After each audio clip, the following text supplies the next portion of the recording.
मैं हूं रहमान अजहर और अपना पसंदीदा शो देखने के लिए हमारा चैनल सब्सक्राइब करें और मजीद मालूमात के लिए बेल आइकॉन पर क्लिक करें।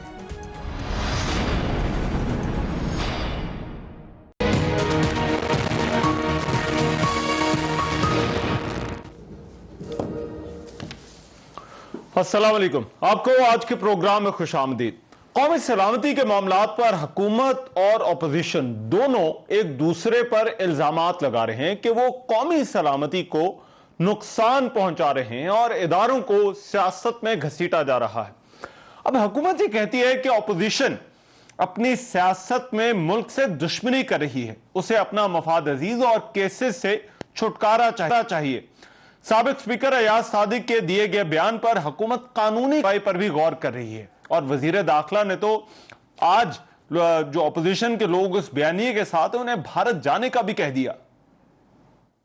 सियासत को रियासत पर अहमियत दी जा रही है, ये इंतहाई गैर जिम्मेदाराना हरकत है और मैं ये सोच भी नहीं सकता कि अयाज सादिक नवाज शरीफ की धरती के बगैर ये बयान लगा सकते हैं। और जो कुछ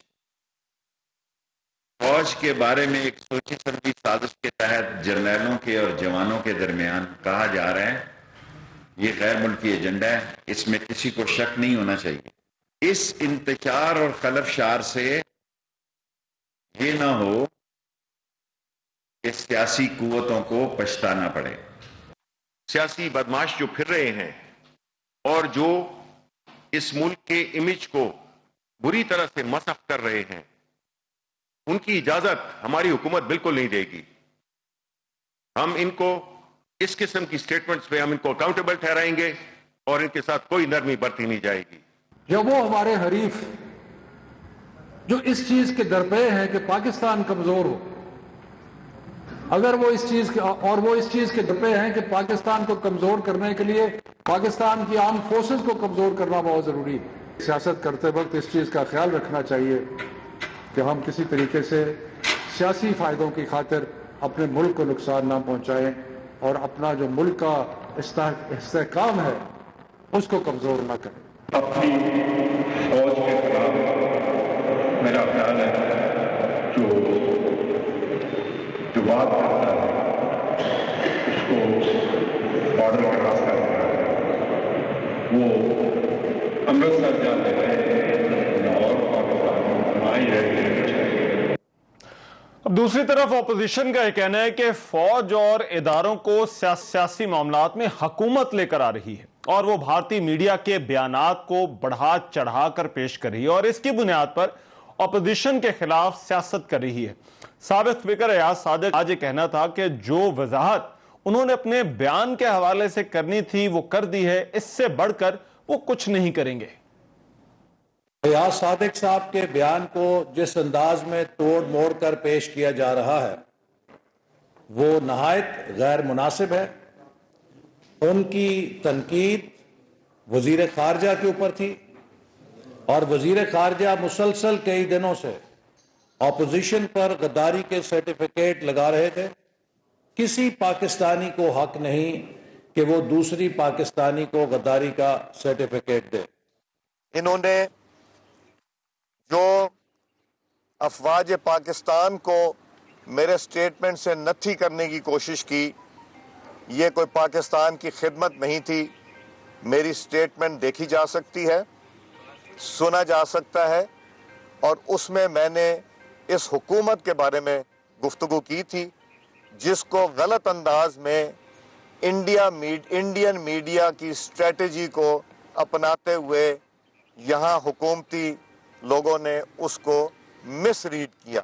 मेहरबानी करके अफवाज पाकिस्तान को इस लड़ाई से बाहर रखें। किसी को इस बात का हक नहीं दे सकते कि हम उनसे हुब्बुल वतनी के सर्टिफिकेट भी लेते रहें। क़यामत की अलामत है कि मुस्लिम लीग ही गद्दार ठहरे हैं। आज मौजूदा हुकूमत जो है उसको मासवाए अपोजिशन के खिलाफ इंतकामी कार्रवाई करने और या अपोजिशन के किसी भी रहनुमा के बयान को तोड़ मरोड़ के इंडिया के साथ मंसूब करने या इस किस्म के इल्जामात लगाने के अलावा कोई काम नहीं। अपोजिशन और हुकूमत की सियासी लड़ाई में रियासत कौमी सलामती के साथ क्या हो रहा है, अवामी मसाइल और उनके हल पर बात नहीं हो रही। इसकी बजाय एक दूसरे की हुब्बुल वतनी पर सवाल ज्यादा उठाए जा रहे हैं। कौमी सलामती पर सियासत कौन कर रहा है और क्या इस सियासत में कोई लकीर खींची जा सकती है कि वो कौन से इश्यूज हैं जिनको सियासी बनाना है और किन इश्यूज को नहीं। दूसरा, अपोजिशन का जो बयानिया है वो हुकूमती तनकीद की जद में है। क्या अपोजिशन इसी बयानिए को लेकर आगे भी चलेगी? अपोजिशन की जो जमातें हैं उनके अंदर और आपस में ये जो पीडीएम की जमातें हैं इनके अंदर तकसीम की बातें हो रही हैं। क्या अपोजिशन हुकूमत की तरफ से जो बढ़ता हुआ दबाव है इसको उठा सकेगी? इस पर आज के प्रोग्राम में बात होगी। वेरी क्विकली मेरे साथ आज के प्रोग्राम में जो मेहमान मौजूद हैं तारुफ करा दूं। अंदलीब अब्बास साहबा पाकिस्तान तहरीक-ए-इंसाफ से मेंबर कौमी असम्बली हैं, वो हमें ज्वाइन कर रही हैं। बहुत शुक्रिया अंदलीब अब्बास साहबा। अताउल्लाह तारड़ साहब मुस्लिम लीग नून के रहनुमा हैं, वो भी हमारे साथ लिंक के जरिए जो है मौजूद हैं। अताउल्लाह तारड़ साहब आपके बहुत शुक्रिया। और नफीसा शाह साहबा पाकिस्तान पीपल्स पार्टी के रहनुमा है, वो भी हमारे साथ आज की इस डिबेट में शरीक होंगी। मैं इस डिबेट का आगाज अंदलीब अब्बास साहबा आपसे करना चाहता हूँ। इदारों, कौमी सलामती, ये तमाम जो इश्यूज हैं इनको सियासत में कौन ला रहा है, कौन इनको सियासी बना रहा है? रहमान शुक्रिया। और ये आपका बहुत अच्छा सवाल है, क्योंकि कौन ला रहा है ये बड़ा इंपॉर्टेंट है और क्यों ला रहा है ये उससे भी ज्यादा इंपॉर्टेंट है।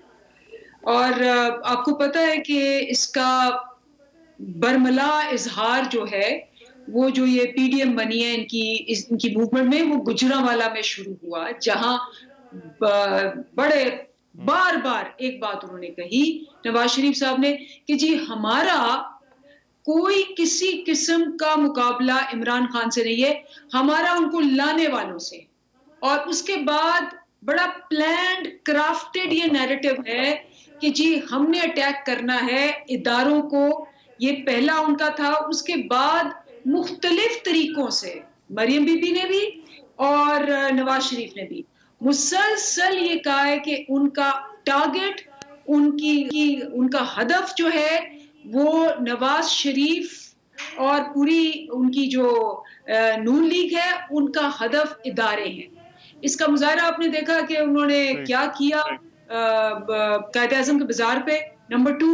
और नंबर 3 जो बहुत इम्पोर्टेंट है कि इन्होंने वहां रियासत बलूचिस्तान को कहा कि एक सेपरेट रियासत है। और फाइनली फिर अयाज सादिक ने इसी लाइन को टो करते हुए कहा, और सबसे तकलीफ थे, मेरे ख्याल है हर पाकिस्तानी का सर जो है वो शर्म से झुक गया है, कि अयाज सादिक ने कहा कि जी पाकिस्तान में हमारी चीफ की, हमारे वजीर खारजा की टांगे कांप रही थी उस मीटिंग में, और इसलिए उन्होंने जल्दी से वो पायलट को रिहा कर दिया, क्योंकि उन्होंने कहा जी इंडिया अटैक करेगा। ये आप उस इंसिडेंट की बात कर रहे हैं, पुलवामा, क्योंकि सारी दुनिया ने, सारे मीडिया ने, सारे जिसको कहते हैं सारी हुक्मरानों ने अप्रिशिएट किया और पैगामात भेजे कि जी इंडिया को आपने कोने में लगाया हुआ था, लेकिन आपने ये पीस जेस्चर करके एक वॉर एस्केलेशन है उसको प्रिवेंट किया। बहुत ज्यादा इसको अप्रिशिएट किया गया, पाकिस्तान को कभी इतनी अप्रिसिएशन नहीं मिली। और ये कहा गया बाय द मीडिया कि इंडिया झूठ बोल रहा था, इंडियन टीवी झूठ बोल रहा था, इंडियन मैगजीन्स झूठ बोल रहे थे, और जिसमें कहा जा रहा था कि जी हमने पुलवामा में वो के बाद हमने बदला लिया है, हमने बालाकोट में पता नहीं 300 बंदे के कितने मार दिए, वहां एक कब्बा बस मरा हुआ था। सबने सैटेलाइट्स भेजी, सैटेलाइट से पता चला कि एक बंदा भी नहीं मरा हुआ था वहां। और जब ये आए इनके प्लेन्स, तो हसन सिद्दीकी, मैं कहती हूँ आज हसन सिद्दीकी भी और जितने हमारे जवान हैं वो सवाल पूछ रहे हैं पीएमएलएन से कि सिर्फ आपका एक ही मकसद है कि आपने अपने अफवाज को बदनाम करना है, आपने इंडिया को खुश करना है। आप सारी कुर्बानियां, ये तो आपने बता दिया, ये आपका टेक आ गया कि कौन लेकर आया, मगर क्यों लेकर आया, वेरी ब्रीफली जरा उसका जवाब दो, फिर मैं इन दोनों चीजों का जवाब लेता हूं अपोजिशन से। ये तो बड़ा कॉमन है जी, क्यों वाली आप बात कर रही थी। हाँ, क्यों वाली, ये देखें फैटफ का मामला था, वो भी कौमी मफाद का मामला था। आए हमारे पास और हम बैठे हैं उस मीटिंग में, सारे बैठे हुए हैं, और हमसे कहा कि जी ये 34 नकात हैं, इस पे आप हमें एनआरओ दें, ये डालें नैब को दफन करें ताकि इनके सारे केसेस खत्म हो जाएं, वरना हम फैटअप पे आपसे कोऑपरेट नहीं करेंगे। उसके बाद जो झगड़े हुए असेंबली में आपने देख लिया, हमने कहा कोई नहीं। उसके बाद जुबैर साहब की खुद एडमिशन है कि 2 दफा मिलने गए, उन्होंने कहा मरियम और उसके केसेस डिस्कस हुए, वहां ISPR ने कहा कि जी हमने उनको कह दिया ये आपकी अदालतों में केसेस हैं, जाएं। जब दोनों तरफ से रिफ्यूजल हुआ, फिर ये सारा प्लान बना कि जी आप चाहे मुल्क जाए, कुछ भी जाए, बट हमारी दौलत, हमारे केसेस हमने अगर बंद ना करवाए तो क्यों वाले सवाल का जो जवाब है वो आपको इनके केसेस में ही नजर आ रहा है। अच्छा, मुझे अब 1 मिनट दे, मैं अताउल्लाह तारड़ साहब क्यों वाली चीज पे जरा बाद में आएंगे, मगर ये पहले कौन आया, ये क्या वाकई बात गुजरा, ये जो अब अयाज सादिक साहब की जो बात है, ये गुजरांवाला से ये सारा बयानिया शुरू होता है, और जो पहल है इस सारे मामले में, ये जो कौमी सलामती या इदारों को सियासत में जब लाने की बात करते तो वो कहते हैं कि बात तो वहां से शुरू हुई जहां से लाने वालों पर जो है वो आपने जो है वो बात शुरू की, तो वहां से जो है वो सारा सिलसिला शुरू हुआ। रहमान नज़र साहब 3 दिन गुजर गए हैं, बल्कि हम चौथे दिन में दाखिल हो गए हैं। हर टीवी चैनल, हर शो इस इशू को मजीद कंट्रोवर्शियल करता जा रहा है। इसको हमें एडमिट करना चाहिए with due apology, with due deference. हम और पाकिस्तान में कोई इस वक्त टॉपिक नहीं है, वुज़रा आए दिन इस इशू को डाइट डाउन नहीं होने देना चाहते। उस पे कौमी सलामती इस वक्त उनके बकौल जाए भाड़ में। हम इसको जितना उछालेंगे, इसको कभी एक रंग देंगे, कभी दूसरा रंग देंगे, कभी इसको उस तरह उछालेंगे, कभी इस तरह उछालेंगे। जब एक मामले पे एक शख्स का मौकफ आ जाए, ISPR अपना मौकफ दे दे और फवाद चौधरी साहब इंडियन मीडिया पे जाके कहें कि उन्होंने जो सियाको सबाक में बात की थी, जिस सियाको सबाक में की थी, वो गलत जो है वो इंडियन मीडिया ने उसको रिप्रेजेंट किया है, तो मुझे बताएं हम आज ये बहस क्यों कर रहे हैं? यानी 3-4 दिन गुजर जाने के बाद हमने अगला पूरा हफ्ता ये बहस करनी। नंबर 1। नंबर 2, अयाज सादिक साहब ने जो बात की वो बिल्कुल क्लियर थी, उसकी उन्होंने वजाहत भी की, उसका सियाको सबाक भी बयान किया। आज भी उन्होंने मौलाना फजल रहमान साहब जब उनके घर गए, उन्होंने उस पर बात की। अगर इसका कोई मकसद है तो वो एक मकसद है, हम क्योंकि बात कर रहे थे अवामी इश्यूज की भी, महंगाई की भी, बेरोजगारी की भी, डूबती हुई मैशत की भी, और अंदलीप अब्बास साहिबा जिसने नैब की तरमीम की बात की, खुदा की लानत हो उस पे। ऑर्डिनेंस कौन लाया? नेगोशिएटिंग टेबल के ऊपर नैब किसने रखा और क्यों रखा? ये आप अपने लोगों से पूछें। बहरहाल, without getting into that detail, I just wanted to set the record straight. वो मैंने कर दिया है। आपको लगता है कि इस पे सर बात ही नहीं होनी चाहिए, मगर अताउल्लाह तारड़ भाई बात यह है कि आज शिबली फराज साहब, परवेज खटक, एजाज शाह, ये आप लोगों के बयानी पर सवाल उठा रहे हैं, ये प्रेस कॉन्फ्रेंसेस करते हैं, अयाज सादिक साहब भी जो है वो प्रेस कॉन्फ्रेंस कर रहे हैं, मीडिया के साथ बात कर रहे हैं, मौलाना फजल रहमान भी आकर इस पे बात करते हैं। कहीं ना कहीं पर तो इस पे फिर डिस्कशन तो होगी जब इस मामले पर जो है वो इस तरह से जो है वो तमाम हुकूमती रहनुमा, अपोजिशन के रहनुमा इसी इशू पर आकर जो है वो बात कर रहे हैं। और यही तो मेरा सवाल है कि आप लोग निकले थे महंगाई और अवामी मसाइल पर बात करने, बात अब शुरू हो गई है कि कौन गद्दार है, कौन ज्यादा मुहिब वतन है, तो ये कौन कर रहा है? रहमान भाई, मैं भी पार्टी का एक इतना सा तर्जुमान हूं जो हमारी पार्टी की ऑफिशियल 6 स्पोक्स पर्सन की नोटिफाइड लिस्ट है, मैं उसमें शामिल हूं। आज सुबह मैंने एहतसाब अदालत के बाहर प्रेस कॉन्फ्रेंस की, वो आपके भी टिकर भी चल रहे थे आप ही के चैनल पे।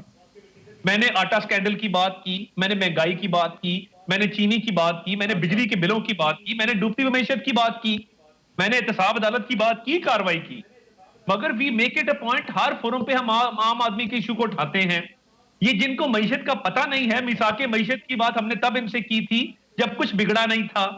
अगर ये खेल खेलना है गद्दार वाला, तो इमरान खान साहब के इंडिया के अंदर इंडियन मीडिया पे इदारों के खिलाफ बयानात मौजूद हैं, आए बात करते हैं फिर। मतलब ये गेम जितनी गंदी होती जा रही है और जिस तरीके से हुकूमती वुज़रा इस इशू को मजीद उछाल रहे हैं, और इंडियन नैरेटिव, जो इंडियन मीडिया पे जो बातें हैं, वो नैरेटिव कौन अपना रहा है वो आप खुद देख लें।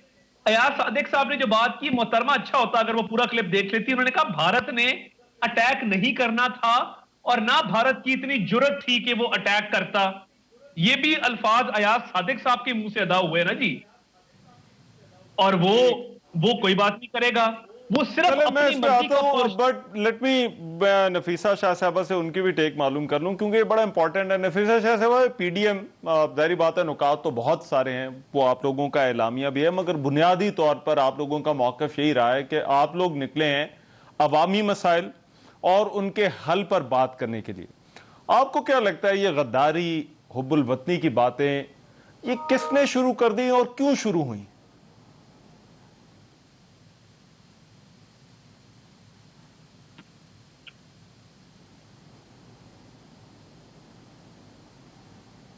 जी नफीसा शाह साहब, आपको आवाज आ रही है जी? म्यूट है आई थिंक उनका, आप अनम्यूट कर लीजिए। अनम्यूट जी नफीसा शाह साहब जी, आवाज अब आ रही है जी। सवाल आपने सुन लिया है, मैं दोहरा दूं? मैंने बिल्कुल सुना, मेरा म्यूट हो गया था माइक। जी देखिए, अच्छा। जो ऑब्जेक्टिव ऑपोजिशन का था और इस वक्त भी है और वो रहेगा, और वो ये है कि पीडीएम के जो मकासद हैं 26 नुकात, उसके ऊपर हमारा एक हुकूमत के खिलाफ एक मुहिम का आगाज हुआ है। वो मुहिम एक तेजी से, शिद्दत से आगे बढ़ रही है। अब ये स्पॉयलर्स हैं, ये हमारे नजदीक इनकी एक भोंडी कोशिश है या साजिश है कि ऑपोजिशन को गद्दार के लक़ब दें, ऑपोजिशन को इदारों के खिलाफ लड़वाएं और हमको डिफेंसिव पे, जो हम इस वक्त ऑफेंसिव पे जा रहे हैं, हमें डिफेंसिव पर आके हमें वजाहतों में उलझा दे। वो नहीं होगा। हमारा इशू, अवाम का इशू यही है कि ये हुकूमत जो है न सिर्फ अवाम दुश्मन है, ये मुल्क दुश्मन और रियासत दुश्मन है। और ये सारी चीजें अब आगे आ रही हैं कि इतनी दो इशूज साथ साथ हुए, एक अयाज सादिक साहब की स्टेटमेंट और उसके ऊपर फवाद चौधरी की स्टेटमेंट। अगर वहां मिस स्पोकन था या कोई पस मंजर उसका या कोई ऐसी इशू रेज हुआ जो जिसकी क्लैरिटी या वजाहत वो नहीं कर पाए, तो उस वक्त फवाद चौधरी का भी उतना ही इशू था और दोनों को अगर इंडिया ने एक्सप्लॉइट किया तो हमें तो उन इश्यूज को बैठकर उनको वो उस किस्म की अटेंशन नहीं देनी चाहिए जो दुश्मन चाहता है। हमारे नजदीक ये बात क्लियर है कि पुलवामा के बाद जो बालाकोट में एक नाकाम जो है इंडिया का भोंडा एक तरीकेकार था, उसको पाकिस्तान की फौज ने मुंह तोड़ जवाब दिया। अच्छा। लेकिन जो हुकूमत वक्त है, हमारा ये कहना है कि उन्होंने हर नहज पर बुजदिली का मुजाहरा किया, वो कश्मीर का मामला हो या वो इस मामले अभिनंदन का मामला हो, उन्होंने बुजदिली दिखाई जहां पर उनको दिलेराना एक्ट करना चाहिए था। हमारी क्रिटिसिज्म पाकिस्तान की इस वक्त की हुकूमत की फॉरेन पॉलिसी के ऊपर है और उसको इन्होंने ट्विस्ट और टर्न देकर हमें और आमने सामने कर दिया है। और ये इन्हीं की नाअहली है, इन्हीं की नाअहली है कि वो इदारों को हर बात को बीच में लेके आते हैं और फिर इदारों को मुतनाज़ा बनाते हैं। तो इसलिए इस वक्त जो ये है कि ये महंगाई, मगर जब हुकूमत ये कहती है कि जलसों में जो बातें हो जिन पर आपको तनकीद का निशाना बनाया जा रहा है, चले फटह वाली बात उन्होंने पुरानी की, बट चकजई साहब का जो बयान था, फिर अवैस नौरानी की जो स्टेटमेंट थी, फिर उसके बाद अयाज सादिक की स्टेटमेंट, ये तो अपोजिशन के जलसों में ये बातें की जा रही, जिसकी वजह से हुकूमत आप पर जो है वो तनकीद कर रही है।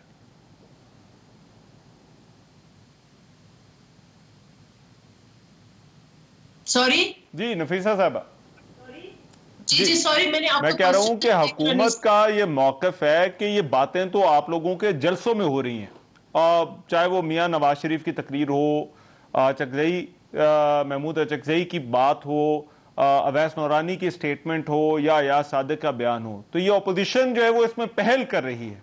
चले इसका जवाब मुझे दीजिएगा, मैं एक ब्रेक के बाद जरा आता हूँ। अगर एक ब्रेक के बाद आप जरा बात कर लें जरा तफसील के साथ, एक ब्रेक के बाद वापस आ रहे हैं।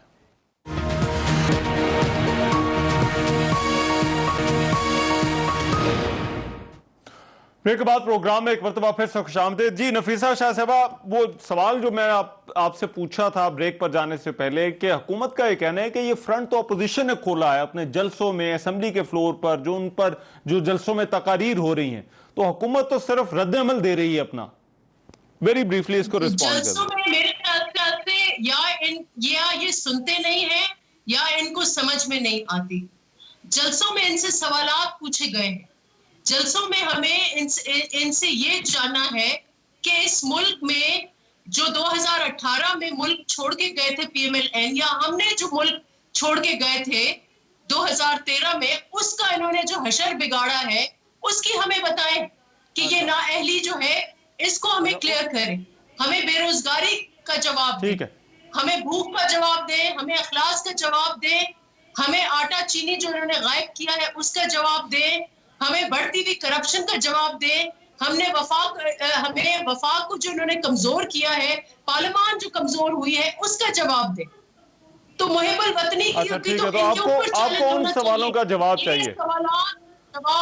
मैं जरा उसको आता हूँ, एक जवाब नहीं है इनके पास। ठीक है, बट अंदलीब अब्बास साहबा, ये मेरा ख्याल है जो अताउल्लाह तारड़ साहब ने बात की, ठीक है, एक मिनट दीजिएगा नफीसा शाह साहबा।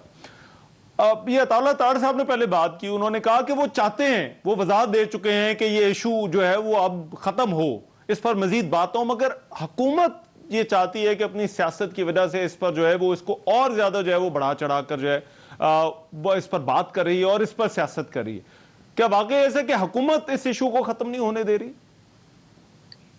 देखिए, ये खुद खत्म नहीं होने दे रहे, क्योंकि देखिए हर जलसे पे किसी ना किसी तरह, कभी कहते हैं बलूचिस्तान को आज़ाद रियासत बनाना चाहिए, कभी कहते हैं कि जी हमारा मुकाबला तो इनके साथ नहीं, इनको लाने वालों के साथ है। फिर नवाज शरीफ साहब ने बड़ा प्लान क्राफ्टेड ये नैरेटिव है, प्लांटेड नैरेटिव है। इन्होंने कहा कि मुझे जवानों से तो कोई मसला नहीं, फौज के जवानों से बहुत अच्छे हैं, बहुत कुर्बानियां देते, लेकिन जो इनके बॉसेस हैं और उनके खिलाफ उनको कहा कि जी वो ठीक नहीं है। तो इन्होंने कोशिश की कि बगावत हो, अफवाद जो है वो अपने सीनियर्स को, जैसे उन्होंने एग्जांपल दिया कि जी बड़ा अच्छा पुलिस ने किया, उन्होंने रिजाइन कर दिया सिंध में। तो ये जो सारे हैं, जो अभी मैं आपको दो फैक्टर्स बताती हूँ, अभी तक बशमूल जो बात अता तारड़ साहब ने की है, अभी तक इन्होंने अयाज सादिक की बात पे अपोलोजाइज नहीं किया। अयाज सादिक ने उसकी एक्सप्लेनेशन क्या दी है? इन्होंने एक्सप्लेनेशन क्या दी है कि जी बात हमने की थी, लेकिन हमारा टारगेट जो था वो आर्मी चीफ नहीं था, हमारा टारगेट जो था वो वजीर खारजा था। यानी कि हमने ये बात की है कि जी पाकिस्तान की उस वक्त हालत खराब थी, वो डर रहा था कि वो अटैक करेगा, वो पायलट को इसलिए वापस कर रहा था। ये सारी बातें जिस पे इंडिया नाच रहा है वो सही थी, मंदा मुख्तलिफ था। अच्छा, नवाज शरीफ साहब कहते हैं कि इमरान खान तो हमारा मुकाबला ही नहीं है, हमारा मुकाबला तो उनको लाने वालों से है। और अभी तक जो अयाज सादिक साहब ने एक्सप्लेनेशन दी है, वो एक कहते हैं ना कि जलती पे तेल का काम, इतनी उनकी जो एक्सप्लेनेशंस है वो लेम है, इतनी जिसको कहते हैं इंडिया उसका इतना भरपूर, is a hero in India. Loud and clear जो है वो कोई रिट्रैक्ट कर लेते तो आपको लगता है फिर ये मामला खत्म हो जाता? फिर आपके लिए भी खत्म हो जाना चाहिए था मामला। बात ये है कि मैं अपने लिए नहीं कह रही, मैं 22 करोड़ अवाम के लिए कह रही हूँ, मैं वो 7 लाख फौजी जवानों के लिए कह रही हूँ, मैं वो 70,000 जो जाने गई हैं इस टेररिज्म पे, मैं उनके लिए कह रही हूँ। मैं उन 2 जंगें जिन्होंने फाइट की, और अभी हसन सिद्दीकी जो है, जो कि एक हीरो है हमारा, मैं उसके लिए कह रही हूँ कि इन्होंने अभिनंदन को हीरो बनाना है। इनका हीरो अभिनंदन है, जिसको ये कह रहे हैं कि जी वो आया, उसको रिलीज कर दिया, उनको प्रेशर में आके। गिव मी अ मिनट, मैं कह रही हूँ ये कभी भी इसका मैं जवाब लेता हूं। अताउल्लाह तारड़ साहब, ये मेरा ख्याल है अगर इस पॉइंट पर हम रहें, और मुस्लिम लीग नून के अंदर क्या कोई कंफ्यूजन है जवाब देने के हवाले से? हमने देखा कुछ पार्टी के लोग जो है वो ओन कर रहे हैं, कुछ ने जो है वो कहा कि ये बयान ठीक नहीं था, मगर क्या वाकई जिस तरह से अंदलीब साहब कह रही हैं कि अगर पार्टी की तरफ से एक लाउड एंड क्लियर जो है वो मैसेज आ जाता, या सादिक साहब की तरफ से जो है वो आ जाता, तो फिर ये मामला खत्म हो जाता, फिर बात इससे आगे ना जाती? जो इंडियन मीडिया का नैरेटिव अभी इन्होंने बयान किया, देखिए हसन सिद्दीकी और पाकिस्तान एयरफोर्स और जिस तरीके से उन्होंने वो जंगी जहाज गिराए, उस पर तो किसी ने कोई डाउट नहीं किया, उसकी तो बात ही नहीं हुई। बात हो रही थी शाह महमूद कुरैशी साहब की, उन्होंने अभिनंदन के रिलीज के हवाले से जो बात अयाज साहब से की उसकी बात हो रही थी। अच्छा, अब अगर ये इंडियन चैनल्स का जो नैरेटिव है वो यहां पे दोहराएंगी और इनके तर्जुमान बकायदा इनके व्हाट्सएप ग्रुप्स में ये शेयर हुआ है कि ये आपने टॉक शोज में जाके बात करनी है, तो ये किसका इसमें भला है मुझे बताएं, इससे कौन खुश होगा? और ठीक है, ये अगर लड़ाई लड़नी है तो आ जाएं, ये दो तरीके से लड़ी जा सकती है। जो आपके फॉरेन फंडिंग अकाउंट्स हैं जिसमें इंडियन फंडिंग है, आ जाएं, सुप्रीम कोर्ट लेटर लिखें, आप कहें कि और वादा करें कौम से, जो 22 करोड़ अवाम का आपको दर्द है ना, बहुत ज्यादा दर्द है आपको, तो आ जाएं, कहें कि जी हम फॉरेन फंडिंग अकाउंट्स में स्टे ऑर्डर के पीछे नहीं छुपेंगे, हम इसको सीगाए राज में नहीं रखेंगे, हम इस पे दायरा इख्तियार इलेक्शन कमीशन का चैलेंज नहीं करेंगे। मैं आपको चैलेंज करता हूं, आए सुप्रीम कोर्ट, चलें, आप दूध का दूध और पानी का पानी बोल लेने दें। मैं आ रहा हूं उस तरफ, मैं आ रहा हूं उस तरफ। देखिए, एक तो ये बात है, दूसरी बात ये है कि इमरान खान साहब के बयान उठा लेते हैं जहां जहां उन्होंने जो जो बातें की हैं और बतौर वजीर आजम की हैं, अच्छा, उससे पहले इंडिया में जाके इंडियन चैनल्स में बैठ के की हैं, तो फिर सबको कटहरे में खड़ा करें और सबको जिम्मेदार ठहराएं और फिर रिस्पॉन्सिबिलिटी फिक्स कर दें। तार साहब, ये फिर सियासत ऐसी चलेगी? देखिए, क्या हम अपनी सियासत में कोई लकीर नहीं खींच सकते कि हमने किन इश्यूज पर जो है वो सियासत करनी है, कौन से मामलात को जो है वो सियासी बनाना है और कौन से मामलात को नहीं बनाना? ये तो फिर वही चलेगा कि वो आप पे तनकीद करेंगे, आप उनको जवाब देंगे, वो फिर आप पर जो है वो तनकीद करेंगे, तो फिर ऐसे ही सिलसिला चलता रहेगा। इसका हल क्या है सर? फिर इसका हल ये है कि हुकूमत थोड़ी रिस्पॉन्सिबिलिटी ले और रियलाइज करे कि वो हुकूमत में है और आम आदमी के इश्यूज से अटेंशन डाइवर्ट करने के लिए गद्दार, चोर, रॉ का एजेंट, इंडियन मीडिया से पैसे, फलां धमका, जो ये इल्जामात लगा रहे हैं, ये बंद करें। और आपको याद होगा, ये इल्जामात का आगाज 2014 के धरनों में हुआ। उस स्टेज से जो गाली बकी जाती थी, जिस तरह के इल्जामात लगाए जाते थे, इमरान खान साहब की 2014 की ट्वीट है, अच्छा, कि जब नवाज शरीफ मुश्किल होता है इंडिया ब्लास्ट कर देता है जी पाकिस्तान के अंदर। मतलब कोई खुदा खौफी है कि नहीं है? और देखिए, अयाज साहब का बयान उन्होंने जो दिया क्लियर था, उन्होंने अपना मौकफ दे दिया, वाजे कर दिया। इनके पास बात कोई नहीं है पिछले 3 दिनों से, इसलिए 6 प्रेस कॉन्फ्रेंसेस की जगह मैं आपको दावत देता हूं, आप 10 कर लें। आप इल्जाम लगाते जाएं, हम अपना मौकफ देते जाएंगे। आपने एक वीडियो लगाई, हम 10 लगा देंगे। चलो, मैं अगर आप अवामी मसाइल पर सर आपको तो बात करनी है ना, योर एजेंडा, आप जो तहरीक चला रहे हैं उसमें आपका कहना है कि वो तो अवामी मसाइल के लिए, वो इसके लिए तो नहीं है कि वो गद्दार है और कौन जो है वो हुबुल वतन है, इसका फैसला करने के लिए। अच्छा, मुझे एक ब्रेक के बाद वापस आने दें, जरा बात करेंगे कि अवामी मसाइल का जो है वो फिर सारी सियासत में जो है वो क्या बनेगा इस ब्रेक के बाद।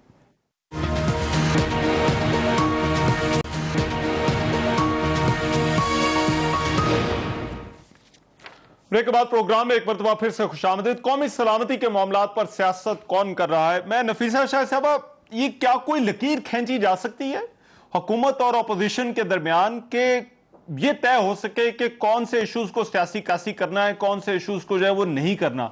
या आपको भी लग रहा है कि ये काम नहीं हो सकेगा? आपकी आने वाली जो तहरीक है, अभी आपको पेशावर में जलसा करना है, उसके बाद लाहौर में जलसा है, फिर इससे आगे भी हो सकता है मामला चले, तो ये तो फिर सिलसिला इसी तरह से चलता रहेगा। देखिए, हमारे जो मकासद है, एक बार फिर मैं आपका ध्यान दिलाऊंगी, जो 26 नुकात हैं, और वो 26 नुकात मां समेत खारजा पॉलिसी, इंटरनल सिक्योरिटी, ऐसे मामलात हैं जिस पे पाकिस्तान का हर शहरी, मां समेत हमारे इदारे, मां समेत हमारे पार्लियामेंटेरियंस, मां समेत हमारी जो भी आप तबका देख ले, कोई ऐसा नहीं है जो इस किसी भी उस नुक्ते से कोई कहे कि ये नुक्ता जो है ये मुल्क के मफाद में नहीं है। और हमारी सियासत, हमारी मुहिम, हमारा, अगर हम इनको तनकीद का निशाना बना रहे हैं तो उन 26 नुक्तों के ऊपर बना रहे हैं। 2.5 साल इस हुकूमत को हो गए हैं। अब इनका लास्ट हाफ, जो सेकंड हाफ है, वो है, मुझे बताएं कि सिवाय नैब के नोटिसेस और सिवाय ये गद्दारी के तमगे और फिर जो अवाम का इन्होंने जो जीना जंजाल किया है वो अलग, महंगाई अलग, बेरोजगारी अलग, जो इन्होंने इस मुल्क को गुर्बत और ऊंधाइयों में धकेल दिया है, इन्होंने 2.5 साल में क्या किया, ये हमारी ये बार बार हम रिपीट कर रहे हैं। और इसमें फॉरेन पॉलिसी भी शामिल, क्योंकि ये सिलेक्टेड हुकूमत है, पाकिस्तान के इंटरेस्ट्स ये बाहर रिप्रेजेंट नहीं कर पा रहे। कश्मीर का मुकदमा कहते थे मैं कश्मीर का मुकदमा लड़ूंगा, कुलभूषण का मुकदमा आप तो लड़ रहे हैं। ये सारी चीजें तो ये तो मुहिबुल वतनी की बातें हैं जो हम कर रहे हैं। आपने इस मुल्क का हर इदारा जो है वो कमजोर किया है, तो लकीर तो ये हर लकीर इन्होंने क्रॉस की है। रेड लाइन वो पाक का हो, वो इशू, वो नेशनल सिक्योरिटी का हो, वो रेड लाइंस इन्होंने क्रॉस किए हैं, और ये सारे केसेस ये मुकदमे इनके ऊपर बनते हैं। ठीक है, but before I go to Andaleeb साहब, वेरी ब्रीफली अताउल्लाह तार साहब एक चीज का जवाब दें। मुस्लिम लीग नून के अंदर जो है वो, क्योंकि आप डिप्टी सेक्रेटरी जनरल भी हैं, स्पोक्स पर्सन भी हैं, नाराजगी वाली क्या खबरें हैं कि आपके अपने पार्टी के जो है वो लोग जो है वो छोड़ रहे हैं, और बलूचिस्तान में और पंजाब के अंदर आपके एमपीएस जो है नाराज हैं? क्या ये इस वजह से है कि ये पार्टी जो है वो उसमें अंदर नाराजगी है, जो पार्टी का इस वक्त बयानिया है, उस वजह से जो है वो ये बातें हो रही हैं, या ये जो है वो बातें की जा रही हैं, या इनमें कोई हकीकत है या नहीं है? अरे बलूचिस्तान में एक दुश्मनी का मामला है, 2 सरदार हैं, अख्तर मेंगल साहब और सनाउल्लाह ज़ेरी साहब। कादिर बलोच साहब सनाउल्लाह ज़ेरी साहब के साथ अलाइंड हैं। कोयटा जब हम गए वहां पे उनका इशू हुआ, जिसकी वजह से उनकी रंजिश है, उनका एक प्रॉब्लम चल रहा है, पार्टी उसको रिजॉल्व कर रही है, नंबर 1। नंबर 2, जो बयानात आए जलील शरकपुरी साहब की तरफ से, वो ऑलरेडी तरीके इंसाफ में जा चुके हैं, पार्टी उनको निकाल चुकी है। ये कुछ बयानात का हवाला दिया जा रहा है। हाँ, मैं उसी तरफ आ रहा था। सरदार मनसब डोगर तो आजाद इलेक्शन लड़े थे, वो तो मुस्लिम लीग उनमें है ही नहीं। तो ये तीनों केसेस के हवाले से मैंने आपको बयान कर दिया। आजाद उन्होंने कितने वोट लिए ये मुझे नहीं पता, मगर 2018 का इलेक्शन उन्होंने मुस्लिम लीग नून की टिकट के खिलाफ आजाद लड़ा था, और मेरा ख्याल उनकी जमानत जब्त हुई थी, वो हारे थे वो इलेक्शन। तो पार्टी के अंदर कोई इंतशार नहीं है। ठीक है, मगर अंदलीब साहब, ये एक सवाल जो पहले उठा था, मैं वही अब आपकी तरफ लेकर आ रहा हूं। क्या भारतीय मीडिया के जो कवरेज है या बयानात है, उनको पैमाना बनाया जा सकता है ये सारी चीज को देखने के लिए, कौन जो है वो हुब्बुल वतन है और कौन नहीं? देखिए, पहली बात तो ये है कि अभी इनकी सारी गुफ्तगू से आपको पता चल गया कि ये कहते हैं हम सारे एक पेज पे हैं, ये तो एक लाइन पे भी नहीं है, सबकी लाइनें फर्क है। ये कह रही हैं कि जी हम अवाम के इश्यूज पे आए हैं और हुकूमत के खिलाफ आए हैं। नवाज शरीफ साहब बाहर लंदन में बैठे पिज्जा खा के, जिसको कहते हैं चहलकदमी करते हुए, यहाँ हुक्म दे रहे हैं कि जी हम तो इमरान खान से हमारा वास्ता ही नहीं, हमारा तो उनको लाने वाले। और तीसरा इम्पोर्टेंट बात है कि ये सारे जो हैं इस वक्त इनकी अपनी पार्टियां भी, क्योंकि जो भी जरा सा दिल में दर्द रखता होगा, बिकॉज हमारी सारी तारीख का एक हाई पॉइंट था, पहली दफा ऐसा हमें महसूस हुआ कि सारा इंटरनेशनल मीडिया, सारे का सारा इंटरनेशनल एक्सपर्ट थिंक टैंक्स एक बात कर रहे थे, इंडिया झूठ बोल रहा है, इंडिया ने बालाकोट पे मुंह खाई है, और इंडिया जो है वो इस वक्त पाकिस्तान का जो जेस्चर है वो ग्रेटनेस है कि जी उसने एस्केलेट होने से बचा के पायलट को रिहा कर दिया। ये पूरा नैरेटिव हमारा, हम इस पे 1.5 years राइट करते रहे हैं, लेकिन जब एक मीडिया कह रहा है आपको, इंडिया मीडिया कह रहा है कि जी इनका अपना बंदा फॉर्मर स्पीकर, वो कह रहा है कि पाकिस्तान ने डर के मारे वो पायलट वापस किया था, इमटेरियल के, इन्होंने चाहे चीफ को कहा था या इन्होंने वज़ीर खारजा को कहा था, इमटेरियल। बात यह है कि जब इन्होंने ये, और अभी तक देखे एक बंदे ने शर्मिंदगी का इजहार नहीं किया, 22 करोड़ अवाम इस पे दंग रह गई है। आप जरा अंदलीब साहब बात कंटिन्यू कर ली, मुझे एक ब्रेक का कहा जा रहा है, बट ब्रेक के बाद इसी पॉइंट से जो है वो कंटिन्यू करेंगे।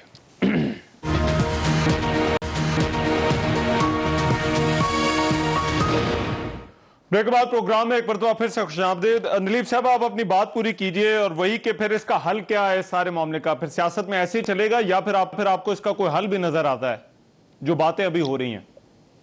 देखिए, बात यही है कि इनको बिल्कुल, ये ऑपोजिशन है, इनको हक है और इनका फर्ज है कि ये अवाम के इश्यूज को उठाएं।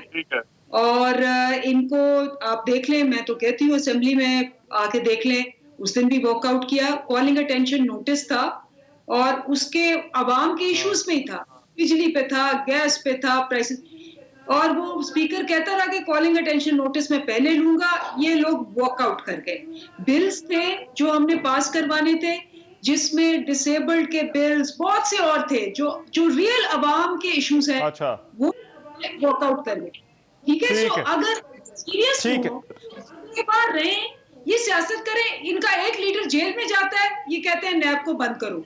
अगर हम इनको कहते हैं कि आप जलसे जो हैं, मेरे पास सब टाइम कम है, मैं अगर आपकी इजाजत हो, मैं नफीसा शाह साहब भाई और फाइनल कमेंट जी, ये सियासत में रियासत और हुकूमत का फर्क वाज़ेह हो सकता है? देखिए, बिल्कुल होना चाहिए, लेकिन इन कठपुतलियों से, इन सिलेक्टेड से और मोरों से कोई पूछे क्या? आप अपना एक रिसर्चर लगा लें और माजी में पिछले 5 साल या पिछले 10 साल में इन मोरों ने जाके क्या क्या बातें की हैं, कैसे कॉम्प्रोमाइज किया है, इसका पूरा डेटा अलिफ से ये तक डिक्शनरी पूरी हो जाएगी और इनकी वायलेशन जो है वो पूरी नहीं। तो कहाँ आप इनकी अपनी जो इन्होंने मुल्क के खिलाफ साजिशें की हैं, बातें की हैं, और इनका रिकॉर्ड प्लीज निकाल लें जब उन्होंने कंटेनर पर चढ़ के तकारीर की थी, सिविल डिसोबीडियंस की बात की थी।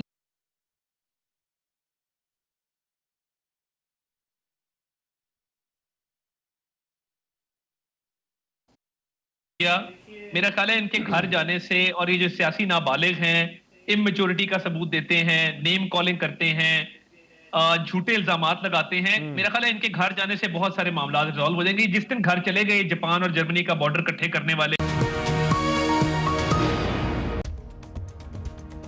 मैं हूं रहमान अजहर और अपना पसंदीदा शो देखने के लिए हमारा चैनल सब्सक्राइब करें और मजीद मालूमात के लिए बेल आइकॉन पर क्लिक करें।